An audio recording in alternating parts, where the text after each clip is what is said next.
بسم اللہ الرحمن الرحیم۔ اعلان رسالت کو 13 برس کا عرصہ گزر چکا تھا۔ اس پورے عرصہ میں رسول خدا صلی اللہ علیہ وسلم اور اہل اسلام نے ہزاروں مصائب برداشت کیے، لیکن پیغمبر اکرم صلی اللہ علیہ وسلم نے صبر کے دامن کو مضبوطی سے تھامے رکھا۔ آپ کے صبر و استقامت کی وجہ سے مشرکین کی تمام کوششیں ناکام ثابت ہوئی۔ جب بیعت عقبہ ثانیہ میں اہل مدینہ کی ایک کثیر تعداد نے حضرت کے ہاتھ پہ بیعت کی اور انہوں نے آپ کو مدینہ آنے کی دعوت دی تو مشرکین کی آتش حسد اور تیز ہو گئی۔ وہ دارالندوہ میں جمع ہوئے اور اس اجتماع میں شیطان لعین اور شیطان نجدی کے روپ میں شریک ہوا۔ مشرکین کے سرکردہ اشراف نے کہا کہ محمد کی دعوت کو مدینہ میں پذیرائی حاصل ہو چکی ہے اور اگر وہ مدینہ چلے گئے تو لوگوں کی ایک بڑی تعداد ان کے گرد جمع ہو جائے گی، جس کے نتیجے میں وہ طاقتور ہو جائیں گے، پھر ان سے مقابلہ کرنا دشوار ہو جائے گا۔ لہٰذا اس سے قبل کہ محمد وہاں چلے جائیں ان کا کوئی تدارک کیا جائے۔ ابو جہل نے کہا، اے روح قریش، پورے عرب میں ہم سے زیادہ محترم کوئی نہیں تھا۔ ہم خدا کا خاندان ہیں۔ عرب سال میں 2 مرتبہ ہمارے پاس آتے ہیں اور ہمارا احترام کرتے ہیں۔ ہم لوگ اللہ کے حرم میں رہائش پذیر ہیں، کوئی بھی ہمارے خلاف آواز نہیں اٹھا سکتا۔ ہم پوری عظمت و شوکت کے ساتھ رہ رہے ہیں۔ جب محمد بن عبداللہ جوان ہوا تو ہم نے اس کی صداقت و دیانت کی وجہ سے اس کا نام امین رکھا، لیکن اس نے ہمیں اس کا یہ صلہ دیا کہ اس نے رسالت کا دعویٰ ڈال دیا اور یہ اعلان کیا کہ اس کے پاس آسمان کی خبریں آتی ہیں۔ اس نے ہمارے نظریات کو احمقانہ قرار دیا اور ہمارے معبودوں کو گالیاں دی اور ہمارے جوانوں کو بگاڑ دیا اور ہماری جماعت میں انتشار پیدا کیا، اور یہ وہ گمان کرتے ہیں کہ ہمارے تمام بزرگ دوزخی ہیں۔ اس نے ہمیں ستیہ ناش کر دیا ہے۔ اس کے متعلق میں نے ایک رائے قائم کی ہے۔ حاضرین نے کہا، تم اپنی رائے بیان کرو۔ ابو جہل نے کہا، میری رائے یہ ہے کہ ہم اس کے پاس کسی کو بھیجیں جو اس کے پاس جا کر اس کو قتل کر دے۔ اگر بنی ہاشم نے اس کا مطالبہ کیا تو ہم 10 گنا زیادہ دیت دیں گے۔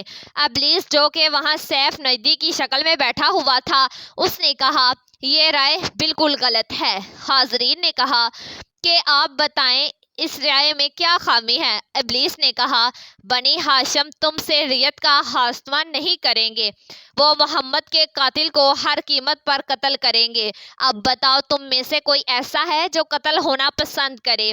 جو محمد قتل ہوئے تو بنی ہاشم انتقام کے لیے کھڑے ہوں گے اور بنی ہاشم کی وجہ سے ان کا حلیف قبیلہ خزاعبین بھی اس میں شامل ہو جائے گا۔ یاد رکھو، بنی ہاشم کبھی بھی یہ پسند نہیں کریں گے کہ محمد کا قاتل زمین پر چلتا ہوا دکھائی دے۔ محمد کے قتل کی وجہ سے تمہارے اندر جنگیں کود پڑیں گی اور تم سب تباہ و برباد ہو جاؤ گے۔ امیہ نے کہا کہ اس سلسلے میں میری بھی ایک رائے ہے۔ ابلیس نے کہا، تم اپنی رائے پیش کرو۔ اس نے کہا، ہمیں محمد کو اس کے گھر میں قید کر دینا چاہیے، کھانے کے وقت اس کو روٹی دیتے رہنا چاہیے یہاں تک کہ وہ ذخائر اور ناگوار امراض سے، گیس جیسوں شہروں سے مر جائے۔ ابلیس نے کہا، یہ رائے پہلی رائے سے بھی زیادہ بیکار ہے۔ حاضرین نے کہا، آخر اس میں کیا خرابی ہے؟ ابلیس نے کہا، سنو، بنی ہاشم محمد کی گرفتاری اور قید پر کبھی راضی نہیں ہوں گے۔ ایام حج میں جب لوگ یہاں آئیں گے تو وہ ان سے مدد طلب کر کے اسے تمہاری قید سے زبردستی رہا کروا لیں گے۔ ایک شخص نے کہا کہ میری رائے تو یہ ہے کہ محمد کو یہاں سے نکال دیں اور اطمینان سے اپنے خداؤں کی عبادت کریں۔ ابلیس نے کہا، یہ رائے تو پہلی 2 رائے سے بھی زیادہ ناقص ہے۔ حاضرین نے کہا، اس رائے میں کیا خرابی ہے؟ ابلیس نے کہا، تم بھی بڑے سادہ لوگ ہو۔ محمد ایک حسین ترین شخص ہے، وہ گفتگو کرنے کا ماہر ہے اور ہمیشہ ٹھنڈے اور دھیمے لہجے میں بات کرنے کا عادی ہے۔ جب تم نے اسے یہاں سے نکال دیا تو وہ عرب کے دوسرے قبائل کے پاس چلا جائے گا اور انہیں اپنے جال میں پھانس لے گا اور انہیں اپنی زبان کے سحر سے مسحور کر لے گا۔ تمہیں اس وقت پتہ چلے گا جب وہ ایک لشکر جراب لے کر تم پر حملہ آور ہوں گے۔ حاضرین نے کہا کہ آپ نے ہماری آراہ کو مسترد کر دیا ہے، اب آپ ہی بتائیے کیا ہم کریں؟ ابلیس نے کہا اس مسئلے کا بس ایک یہی حل ہے کہ قبیلہ قریش کی جتنی بھی شاخیں ہیں ہر شاخ میں سے ایک فرد لو اور بنی ہاشم میں بھی ایک فرد کو اپنے ساتھ شامل کرو۔ اس کا اشارہ اصل میں ابو لہب کی طرف تھا۔ تمام افراد کو تلواریں اور چھڑیاں دے دو، وہ محمد کے گھر میں داخل ہوں اور بیک وقت اس پر حملہ کر کے اس کا کام تمام کر دیں۔ نعوذ باللہ، اس طرح سے محمد کا خون قریش کی تمام شاخوں میں بٹ جائے گا اور بنی ہاشم اس کے خون کا مطالبہ نہیں کر سکیں گے۔ ویسے بھی بنی ہاشم کا ایک فرد بھی تمہارے ساتھ شریک نہیں ہوگا۔ جب وہ انتقام نہ لے سکیں گے تو وہ تم سے خون بہا طلب کریں گے، تم انہیں 3 خون بہا دے دینا۔ حاضرین نے کہا 3 تو کچھ بھی نہیں، ہم 10 خون بہا دینے پر آمادہ ہیں۔ تمام حاضرین نے کہا کہ شیخ نجدی کی تجویز بہترین تجویز ہے۔ چنانچہ انہوں نے قریش کی ہر شاخ سے ایک ایک فرد لیا اور بنی ہاشم میں سے رسول خدا کا چچا ابو لہب بھی شریک ہو گیا۔ اللہ تعالیٰ نے جبریل امین علیہ السلام کو حضرت صلی اللہ علیہ وسلم کے پاس روانہ کیا اور انہیں بتایا کہ قریش دارالندوہ میں بیٹھ کر آپ کے خلاف منصوبے بنا رہے ہیں۔ اس بات کا ذکر سورہ انفال کی ذکر آیت نمبر میں ملتا ہے، جب کافر آپ کے متعلق منصوبے بنا رہے تھے کہ آپ کو گرفتار کر لیں یا قتل کر دیں یا آپ کو جلاوطن کر دیں۔ وہ منصوبے بنا رہے تھے اور اللہ بھی تدبیر کر رہا تھا اور اللہ بہترین تدبیر کرنے والا ہے۔ شام ہوئی تو قریش کے خونخوار پرندے جمع ہوئے۔ ابو لہب نے ان سے کہا میں تمہیں رات کے وقت محمد کے گھر داخل ہونے کی اجازت نہیں دے سکتا، کیونکہ گھر میں عورتیں اور بچے ہیں اور اس سے انہیں بھی نقصان پہنچ سکتا ہے۔ آج رات ہم اس کے گھر کا محاصرہ کریں گے، صبح کے وقت اندر داخل ہوں گے۔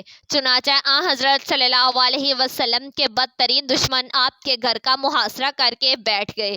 نبی اکرم صلی اللہ علیہ وسلم کے سونے کے لیے بستر بچھایا گیا تو آپ نے حضرت علی سے فرمایا علی آج میرے لیے اپنی جان قربان کرو گے؟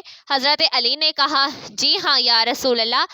حضرت نے فرمایا آج رات تم میرے بستر پر میری چادر اوڑھ کر سو جاؤ اور میرے یہاں جانے کے بعد لوگوں کی امانتیں ان کے سپرد کرنا اور گھر کی عورتوں کو ساتھ لے کر مدینہ آ جانا۔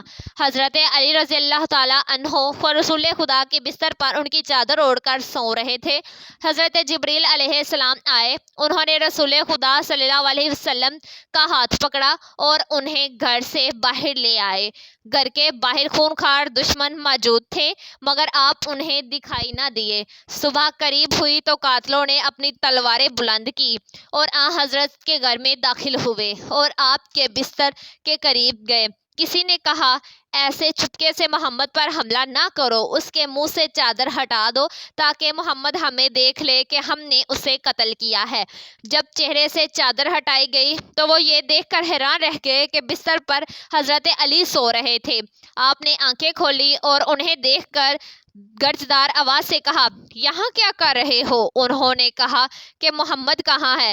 حضرت علی نے فرمایا کیا تم نے انہیں میری نگرانی میں دیا تھا کہ میں انہیں تمہارے حوالے کر دوں؟ تم خود ہی کہتے تھے کہ محمد تمہارے شہر سے چلا جائے، اب وہ تمہارا شہر چھوڑ کر چلے گئے ہیں۔ ایک کافر نے کہا کوئی بات نہیں، اگر محمد ہمارے ہاتھ سے نکل گئے ہیں تو کوئی اس کے عوض علی کو قتل کر دینا چاہیے۔ ابو جہل نے کہا نہیں، یہ ابھی کم سن ہے، ابھی اس کی عقل پختہ نہیں ہوئی۔ حضرت علی نے فرمایا خاموش ہو جا، اللہ نے مجھے اتنی عقل عطا کی ہے کہ اگر اسے تمام انسانوں پر تدوین کیا جائے تو دنیا میں ایک بھی پاگل نہ رہے، اور خدا نے مجھے اتنی قوت عطا کی ہے کہ اگر اسے تمام جہانوں پر تقسیم کیا جائے تو ایک بھی کمزور باقی نہ رہے۔ آپ کا یہ فرمان سن کر ابو البختری کو غصہ آیا، اس نے آپ کو شہید کرنے کے لیے تلوار بلند کی۔ حضرت علی نے اس کا ہاتھ پکڑا اور زور سے جھٹکا دیا، اس کی تلوار دور جا گری اور وہ خود بے ہوش ہو کر گر پڑا۔ مشرکین نے اسے اٹھایا اور اپنے گھروں کو چل دیے۔ اس مہم سے ناکام ہونے کے بعد قریش نے اعلان کیا کہ جو انہیں نبی کی خبر بتائے گا اسے 100 اونٹ انعام میں دیے جائیں گے۔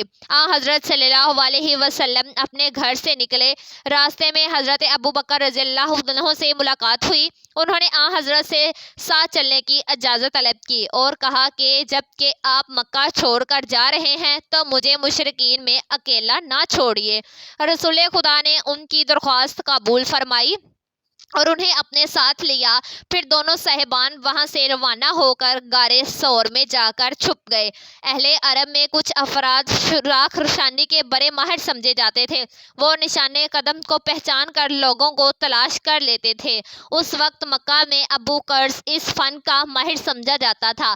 مشرکین نے اسے بہت بڑے انعام کا لالچ دیا اور کہا ہمیں محمد تلاش کر کے دو۔ وہ مشرکین کی اس جماعت کو لے کر حضرت صلی اللہ علیہ وسلم کے دروازے پر آیا اور اس نے آپ کا وہاں لگا ہوا نشان قدم دیکھا اور کہا کہ یہ قدم تو اس قدم جیسا ہے جو مقام ابراہیم میں ابراہیم علیہ السلام پر لگا ہوا ہے۔ پھر اس نے نشان قدم پر چلنا شروع کیا اور مشرکین کو لے کر غار ثور کے دہانے تک پہنچ گیا اور یہاں پہنچ کر اس نے کہا محمد مصطفیٰ اور ابو بکر یہاں سے آگے نہیں گئے، اب یہاں سے یا تو آسمان پر چڑھ گئے ہیں یا زمین میں داخل ہو گئے ہیں۔ حضرت ابو بکر نبی اکرم صلی اللہ علیہ وسلم کے پاس بیٹھے تھے۔ جب انہوں نے یہ باتیں سنی تو تقاضۂ بشریت سے لرز اٹھے اور انہوں نے کہا یا رسول اللہ، اب وہ غار میں داخل ہوں گے اور ہمیں گرفتار کر لیں گے۔ نبی اکرم صلی اللہ علیہ وسلم نے انہیں تسلی دی اور فرمایا گھبراؤ نہیں، اللہ ہمارے ساتھ ہے۔ حضرت نے غار کے قریب کھڑے درخت کی طرف اشارہ کیا۔ وہ درخت آگے بڑھا اور اس نے غار کا منہ بند کر دیا۔ مکڑی نے وہاں جالا تنا اور کبوتری نے غار کے دروازے پر انڈے دیے اور انڈوں پر بیٹھ گئی۔ مشرکین آگے بڑھے یہاں تک کہ وہ غار سے بھی 1 فٹ کے فاصلہ پر آ گئے۔ انہوں نے غار کے دہانے کو دیکھا تو وہاں پر مکڑی کا جالا دکھائی دیا اور انہوں نے دیکھا کہ کبوتری نے وہاں اطمینان سے انڈوں پر بیٹھی ہوئی تھی۔